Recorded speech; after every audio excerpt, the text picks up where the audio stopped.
Bismillahirrahmanirrahim. Assalamualaikum warahmatullahi wabarakatuh.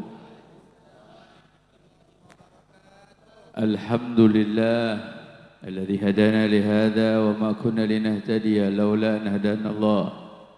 Allahumma salli wa sallim ala sayyidina Muhammadin miftahi bab rahmatillah عدد ما في علم الله صلاة وسلاما دائمين بدوام ملك الله وعلى آله وصحبه ومن والاه. Segala puji dan syukur kita panjatkan kehadirat Allah Jalla Jalaluh yang mengumpulkan kita bersama pada pagi yang penuh keindahan dan kebahagiaan ini di Milad FS 3G ke-29 di taman syurganya Allah, di tempat yang paling dicintai oleh Allah Subhanahu wa taala.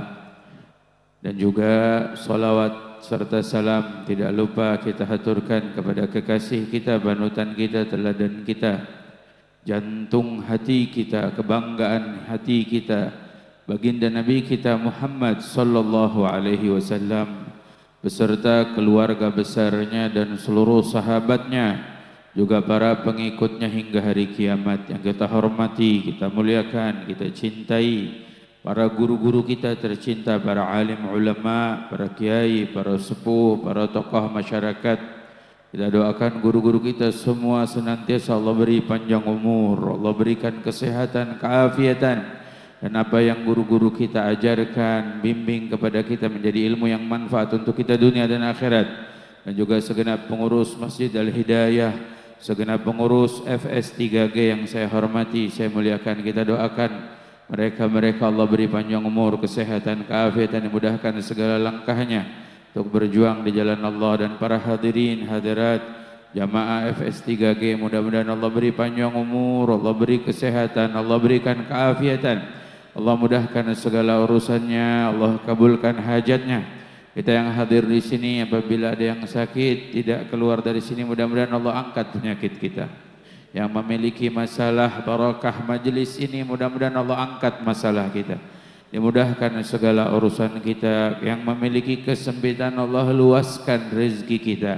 Amin Allahumma amin. Kita bersyukur pada pagi hari ini kumpul bersama, rasa syukur yang berlipat-lipat, di mana syukur kita memperingati hari kemerdekaan Republik Indonesia.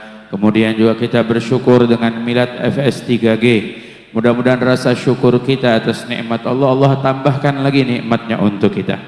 Kita diberikan kemerdekaan lahir dan batin, zahir dan batin dalam kehidupan kita. Hadirin hadirat yang dimuliakan oleh Allah, banyak guru-guru kita yang akan menyampaikan, namun saya ingin mengajak, mengingatkan, fadzakir fa inna dzikra tanfa'ul mu'minin. Salinglah memberikan peringatan, karena peringatan itu bermanfaat untuk orang-orang yang beriman kepada Allah Subhanahu wa taala. Ada satu hal yang perlu kita perhatikan dalam hidup. Kita punya hidup, punya standar yang Allah berikan. Dalam hidup punya standar yang Allah jadikan, di mana standar tersebut adalah Nabi kita Muhammad. Contoh terindah dalam hidup kita, baik secara urusan dunia atau urusan akhirat, contoh terbaik adalah Rasulullah sallallahu alaihi wasallam. Maka dari itu perlu kita ingatkan diri kita untuk betul-betul sungguh-sungguh dalam meneladani Rasulullah sallallahu alaihi wasallam. Bagaimana tidak? Allah Subhanahu wa taala sampaikan, laqad kana lakum fi Rasulillahi uswatun hasanah. Telah dijadikan dalam diri Rasulullah teladan yang baik. Mau itu urusan dunia, mau itu urusan akhirat. Allah tidak menyampaikan kepada kita, oh urusan dunia enggak ikut Nabi, enggak. Urusan dunia ikut Nabi, urusan akhirat ikut Nabi. Sebab apa? Kita perlu mendidik, membimbing anak-anak kita agar anak-anak kita tertanam dalam hati mereka punya standar, contoh yang harus diikuti adalah Rasulullah sallallahu alaihi wasallam. Sebab kalau anak-anak kita mencari standar yang lain, maka akan rusak kehidupannya. Saya kasih satu contoh yang nyata. Sekarang berapa banyak orang-orang di luar sana yang mencari standar hidup. Bahkan kalau ngaji aja nyari gurunya dulu. Gurunya dicari yang ganteng. Kalau mau nyari guru yang ganteng, artis jadiin guru. Nyari guru, gurunya yang kaya. Kalau pengen guru yang kaya, Firaun kaya. Cari guru bukan karena kekayaannya, bukan karena kegantengannya, tapi karena meneladani Rasulullah.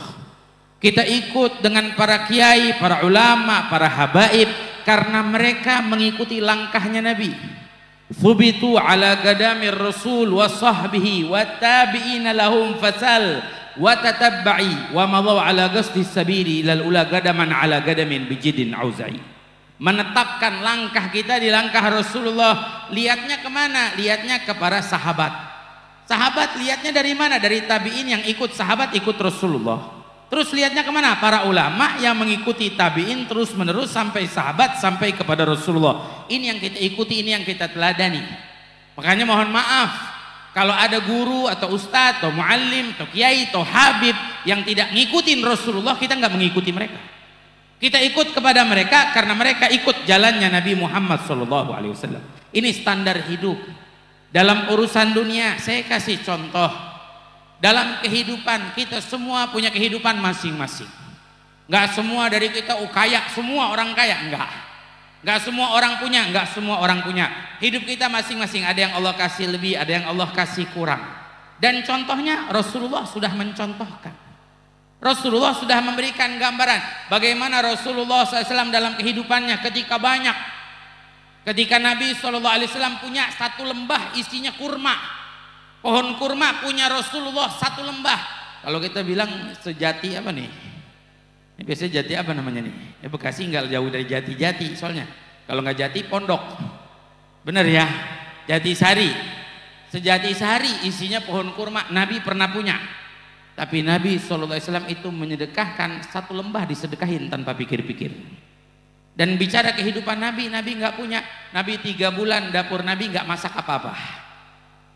Sampai Nabi 3 hari 3 malam nggak makan, sesuatu nggak masuk dalam perutnya sampai Nabi ngikat pakai batu. Nabi nggak nyuruh kita ngikat perut kita pakai batu. Tapi Nabi menggambarkan dalam kehidupan ketika kita senang bagaimana kita bersyukur kepada Allah, ketika kita sulit bagaimana kita bersabar di jalan Allah.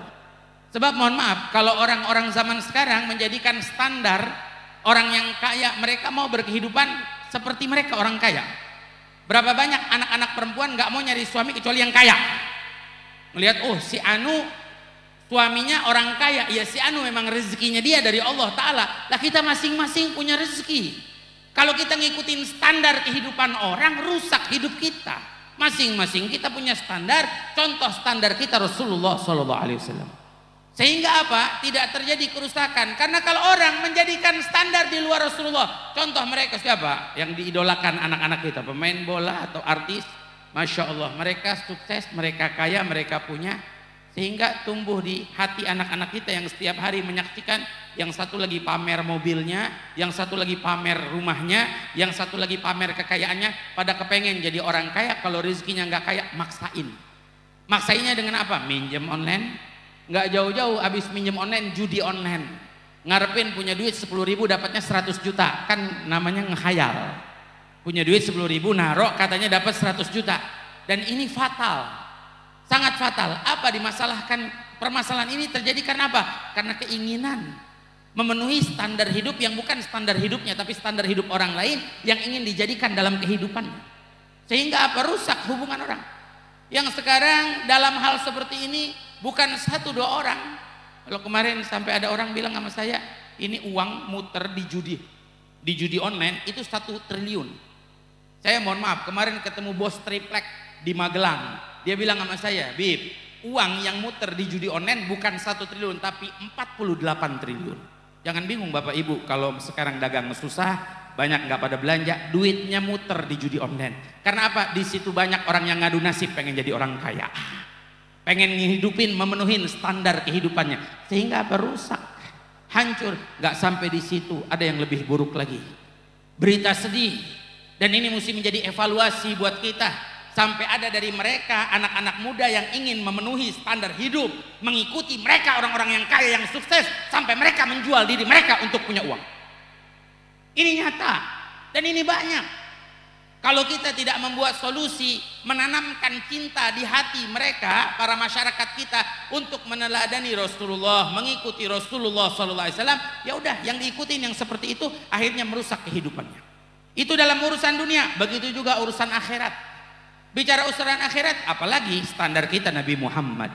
Dalam agama, dalam pembelajaran, Nabi mengajarkan kita akhlak, mengajarkan kita satu sama lain menyayangi, menghormati, bukan saling membenci. Bukan saling mendengki, bukan satu sama lain untuk membongkar aib, satu sama lain untuk merendahkan ini dan itu. Bukan itu yang diajarkan oleh Nabi kita Muhammad. Nyatanya sekarang banyak orang timbul-timbul baru yang mengatasnamakan mereka Islam, seakan-akan mereka mengikuti Nabi yang hakikatnya mereka tidak ikut dengan Nabi Muhammad. Mereka tidak jalani ajaran Nabi Muhammad SAW. Saya kasih satu contoh. Nabi mengajarkan kita kalau mau menegur saudara kita yang salah, personal. Beda kalau kita ceramah. Kalau ceramah kan buat umum. Kita bukan negur orang, mengingatkan kepada orang, terutama pada yang bicara. Karena apa? Saya yang berbicara tidak akan bermanfaat apa yang dibicarakan kecuali kita yang mengamalkan. Para pendengar tidak akan sesuatu itu manfaat untuk didengarkan kecuali diamalkan. Nah sekarang Masya Allah, kita hidup di zaman yang penuh fitnah. Ada orang satu salah mau ditegur di hadapan orang banyak, sampai-sampai dibikinin video, dibikinin konten untuk negur satu orang ini. Apa ini ajaran Rasulullah? Apa ini ajaran Nabi Muhammad? Kita kalau punya salah kelihatan sama kiai kita dipanggil. Ini nak, ayo ke rumah yuk. Kita makan, diajak makan. Ada apa nih kiai? Tumben saya diajak makan. Mohon maaf ya nak ya, tadi saya lihat ininya salah. Tolong ya nak dirubah. Kita dulu mondok di pesantren aja begitu, ketinggalan sholat subuh berjamaah dipanggil, enggak ditegur di depan orang banyak, enggak ditegur di hadapan orang banyak, enggak di hadapan santri yang lain, enggak. Sekarang kita enggak. Masya Allah, ada satu orang berbuat salah mungkin keselip lidah dalam ucapannya, kesilap lidah, akhirnya apa? Sampai dibuatin video. Oh ini orang khurafat, oh ini orang keluar dari ajaran Nabi, oh ini orang sesat dan lain sebagainya. Sehingga apa? Demi Allah, itu semua tidak akan memperbaiki keadaan, justru merusak keadaan. Al-Imam Syafi'i mengingatkan kita, kalau kita mau menegur saudara kita dalam keadaan sembunyi kita telah memperbaikinya, tapi kalau kita menegur saudara kita di khalayak banyak, justru kita akan merusaknya. Dan ini yang nyata di zaman kita. Maka hanya ingin menyampaikan, mari kita kembali ke jalan Rasulullah. Mari kita ikuti jalannya Nabi Muhammad SAW. Nabi SAW menyatakan kepada kita supaya kita selalu sama lain bersatu, jangan mau diadu domba, jangan mau dibuat ribut, apalagi dengan para kiai. Demi Allah, kita dari kecil, para habaib pun diajarkan kita untuk hormat dan cinta kepada para kiai. Bahkan dulu kita hadir hall-hall para kiai besar, ayah saya selalu bawa, ayo nak ikut duduk sini, hadir. Nanti ketemu guru-guru besar, kita disuruh, ayo nak cium tangan. Sampai dulu ada namanya Kiai Husaini di tempat saya. Itu sampai ayah saya nyamperin ke rumah, yuk kita ngambil barokah dari kiai. Kita ambil barokah dari mereka. Sekarang satu sama lain diadu domba, Masya Allah. Sampai habaib dan kiai mau diadu domba. Kita yang mau, apa ini ajaran Nabi Sallallahu Alaihi Wasallam? Demi Allah, semua ini keluar dari ajaran Nabi Muhammad Sallallahu Alaihi Wasallam. Adapun mau percaya sama nggak percaya dengan habaib, itu haknya masing-masing. Yang percaya sama habaib nggak nambahin kehabibannya jadi habib bib, yang kagak percaya sama habaib nggak ngurangin kehabibannya jadi hak gitu, nggak. Semuanya sudah ada apa namanya nikmatnya dari Allah Subhanahu wa Ta'ala. Kalau mereka diistimewakan sebagai zuriyah Nabi Muhammad SAW, keturunan Nabi, ya kita mestinya bersyukur.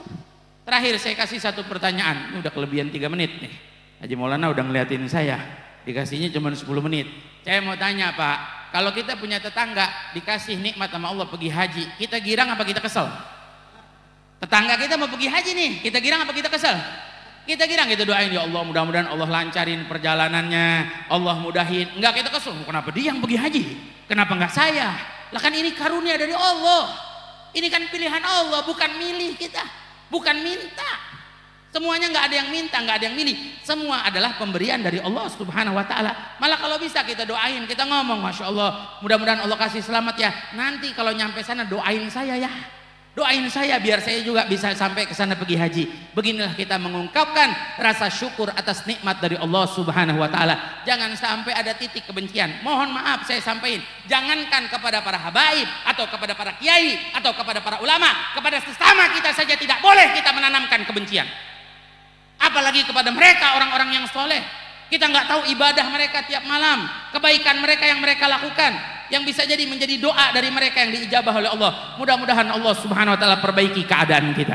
Allah jauhkan negeri kita dari fitnah, diangkat dari segala adu domba, diberikan kedamaian oleh Allah Subhanahu. Barokah majlis yang diisukan akan gempa, mudah-mudahan diangkat oleh Allah semua bala dan musibah. Amin ya rabbal alamin. Hadza minni wa mal fakir ajiz an agum fi mithli hadhil maqam amam qiyayat wal afu minkum. Wassalamualaikum warahmatullahi wabarakatuh.